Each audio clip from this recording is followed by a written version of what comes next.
mga ahoy taan ni kay nagamit ato itong mga kayo atong Pasko karon mag New Year na sad. Kailangan nato mga ahoy dayon panitan nato para dali mauga para mao na say gamito nato sa New Year. Na hindi pa sanay sa mga ganito.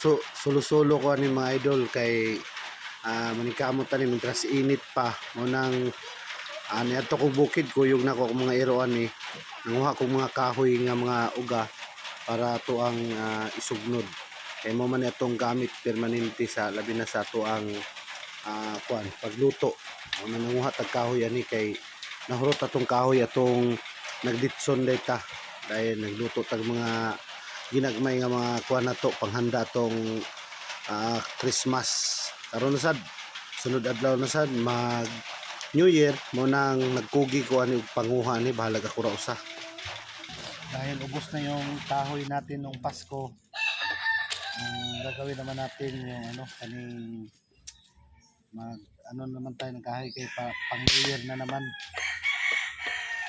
Itong kahoy, ito yung ginagamit namin sa pandingas namin.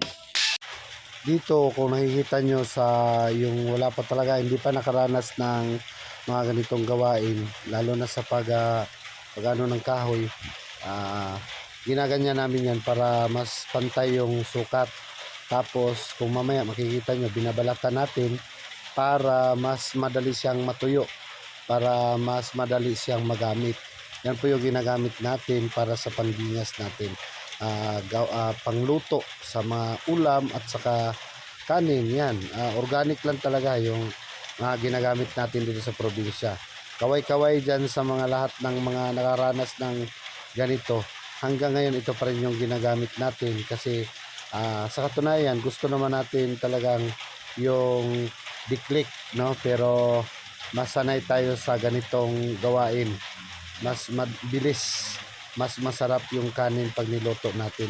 Pero kung maulan masyado at walang kahoy, yung ginagamit natin yung diklik na, no? Diapoy na lang diretso. Walang problema pag maulan. Pero pag walang ulan, mas maganda yung ganitong kahoy kasi mahal yung kahoy sa atin pag binibenta lalo na pag may okasyon, lalo na yung katulad ngayon na may parating yung bagong taon, ito yung ginagamit natin. Karamihan sa mga tao ngayon talagang nag-iimpok ng kahoy. Yan, nag-iimpok ng kahoy para yun ang ginagamit nila.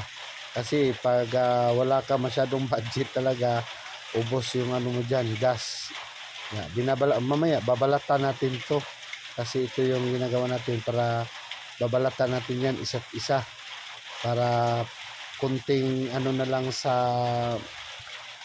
araw tuyo na siya sunod na araw pwede na siyang gamitin ngayon makikita nyo yan mamaya kunti na lang yung natin babalat sa katunayan marami na tayong kahoy dyan sa baba inimba ko lang para babalikan ko mamayang hapon kasi medyo mainit na rin kaya ngayon magbabalat tayo ito ngayon pagbalat yan babalatan yan para makuha yung balat niya at yung matira yung loob na lang at ano bang Tagalog dyan yan tapos iano natin sa araw at yun na yung natin gagamitin natin sa okasyon parating kaya sa lahat po ng mga kaibigan namin at mga nag-subscribe sa amin at nag-follow Merry Christmas and Happy New Year po sa inyo lahat.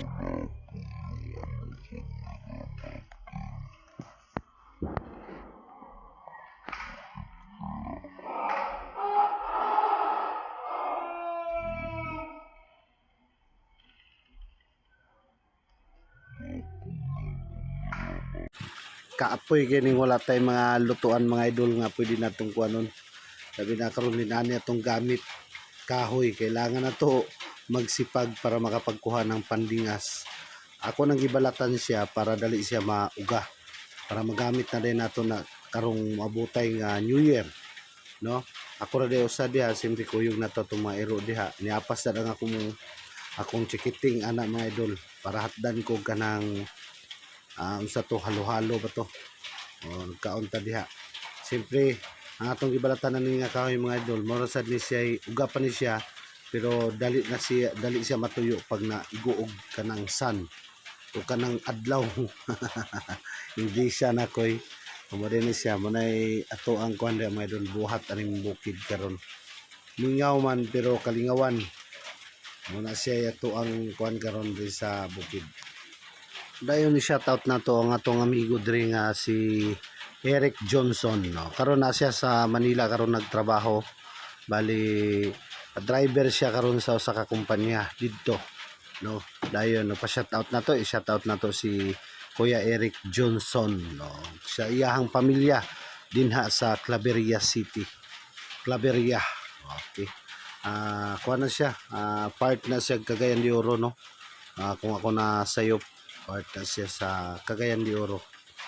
Kuya Eric Johnson ug sa mga kauban nato didto sa ibang bansa, sa kauban nato na nagtatrabaho gyapon hantud karon na mga OFW na to mga amigo, amiga, shout out sa inyong tanan. Siyempre sa mga nagpalo sa amin sa Facebook page na mga nagsuporta, shout out ug Merry Christmas sa inyo, Happy New Year. Labi na sa ato ang YouTube channel nato sa Papa Jerome Idols Vlog. Nagkamulo pa lang taan ni na paki-subscribe naman, paki-support o siyempre sa Kuya Boris Adventures TV. Wala pa ta nakapag-vlog og mga dagat-dagat lake zone. Kahit saan na lang. Right. Sa mga kaibigan natin, ayan po yung adingas na ano natin, yung kahoy.